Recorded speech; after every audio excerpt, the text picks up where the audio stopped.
بسم اللہ الرحمن الرحیم قل واللہ احد اللہ الصمد لم یلد ولم یولد ولم یکن لہ کفوا احد صدق العظیم۔ میں آپ کا مزدور بھائی جمشید احمد دستی پورے عالم اسلام اور پاکستانی قوم سے مخاطب ہوں۔ السلام علیکم ورحمۃ اللہ۔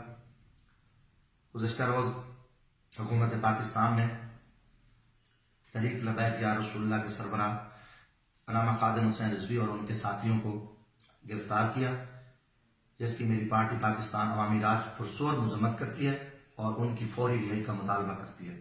یہ بڑی دکھ کی بات ہے۔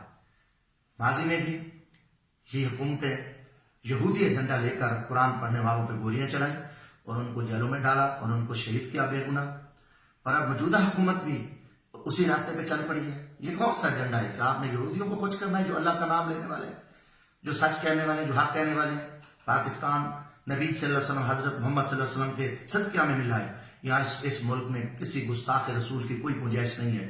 اگر کوئی احتجاج کرتا ہے، حق مانگتا ہے، اس کا جمہوری آئینی حق ہے۔ یہ کوئی طریقہ نہیں ہے کہ آپ جبر اور ظلم کی طرف آئیں۔ یقیناً مجھے دکھ ہوا ہے اور میں اس چیز کی پرزور مذمت کرتا ہوں۔ پوری پاکستان کی قوم کو کہتا ہوں کہ کم از کم اس چیز کے لیے دیکھیں کہ حکمران کیا منشور لے کر آئے، کیا ان کا ایجنڈا تھا، کیا پروگرام تھا اور وہ کس طرف جا رہے ہیں۔ یہ بڑی دکھ اور درد والی بات ہے۔ یقیناً مجھے اس پہ تکلیف ہوئی ہے۔ اللہ تعالیٰ پاکستان کی حفاظت کرے گا، مگر حکمران اس ظلم و جبر کا راستہ چھوڑ کے ملک کی ترقی اور خوشحالی کے لیے کام کریں۔ اللہ حافظ۔ پاکستان زندہ باد۔